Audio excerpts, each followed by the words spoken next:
देखिए, कांग्रेस को इस बात का एहसास हो गया है कि उनसे गलती हुई है और वो गलती को कैसे ठीक करें। जनता में जो मैसेज गया है वो कांग्रेस के खिलाफ गया हुआ है। विपक्ष का हमेशा ये जिम्मेदारी होती है, विपक्ष की कोशिश हमेशा ये होती है कि अधिकतम विधानसभा चले, जिससे कि जो प्रदेश के ज्वलंत मुद्दे हैं उन पर विधानसभा में चर्चा हो सके। पर कांग्रेस ने विधानसभा नहीं चलने दी और इस वजह से कांग्रेस को जो एक अवसर था 4 दिन का, जिसमें वो कोरोना पर चर्चा कर सकते थे, जिसमें बाढ़ पर चर्चा कर सकते थे, जिसमें शराब पर चर्चा कर सकते थे,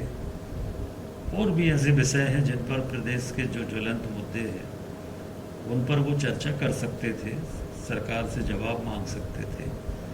परंतु उन्होंने ये सब ना करके और पिछड़े वर्ग को भ्रमित करने के लिए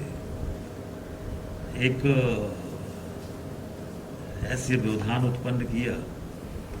कि विधानसभा चल नहीं पाई, चलने नहीं दी कांग्रेस ने, और इसलिए भारतीय जनता पार्टी की सरकार के पास कोई विकल्प नहीं था और इसलिए कांग्रेस की गलतियों के कारण विधानसभा को 2 दिन में ही स्थगित करना पड़ा। तो ये जो पश्चाताप है, बता रहे हैं आपकी प्रेस कॉन्फ्रेंस, कुछ फायदा मिलेगा कांग्रेस को? नहीं, कोई फायदा नहीं मिलेगा। हम लोग पहले ही दिन ये बात कह चुके हैं कि कांग्रेस के कारण विधानसभा स्थगित करना पड़ रही है। कांग्रेस विधानसभा नहीं चलने दे रही है। सरकार चाहती है कि विधानसभा चले और अच्छी बहस हो, सब मुद्दों के ऊपर सरकार अपना पक्ष रखे, परंतु कांग्रेस ने सरकार नहीं चलने दी, विधानसभा नहीं चलने दी। इसको हम लोग पहले दिन ही कह चुके हैं और हम लोग भी सब जगह जा रहे हैं, तो जहाँ पर भी प्रेस के लोगों से बात होगी तो वहाँ पर ये बात हम लोग स्पष्ट करेंगे कि ये कांग्रेस ने विधानसभा नहीं चलने दी। तो कांग्रेस को इसमें कोई रुचि नहीं है, क्योंकि उनकी 1.25 साल की कोई उपलब्धियाँ नहीं, और जिस पे भी वो बोलते हैं उसमें वो खुद स्वयं फंस जाते हैं। जैसे उनने महंगाई की बात की तो हमारे माननीय वित्त मंत्री जी ने पूरा तथ्यों के साथ बताया कि डीजल और पेट्रोल पर जो वेट बढ़ाने का काम हुआ था वो माननीय कमलनाथ जी ने किया था। हमारी सरकार ने तो उसको वेट को कम किया है। देखिए, भारतीय जनता पार्टी की हमारी सरकार और माननीय मुख्यमंत्री जी,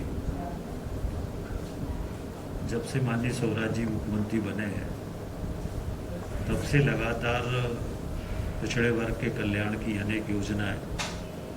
उन्होंने मध्य प्रदेश में प्रारंभ की है और माननीय स्वराज जी का लगातार ये प्रयास है कि हमारा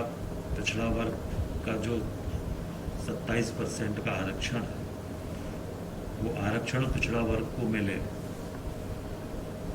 इसको लेकर सरकार के स्तर पर हम लोग सारे प्रयास कर रहे हैं और इसी संबंध में आज जो हमारे पिछड़ा वर्ग के माननीय विधायक हैं, मंत्री हैं, जो लोग भोपाल में उपलब्ध हैं, वैसे तो बहुत बड़ी संख्या है, तो उनके साथ माननीय मुख्यमंत्री जी बैठेंगे और पिछड़ा वर्ग के कल्याण के लिए और पिछड़ा वर्ग को 27% आरक्षण मिले, इसके लिए और हम लोग क्या क्या प्रयास कर सकते हैं,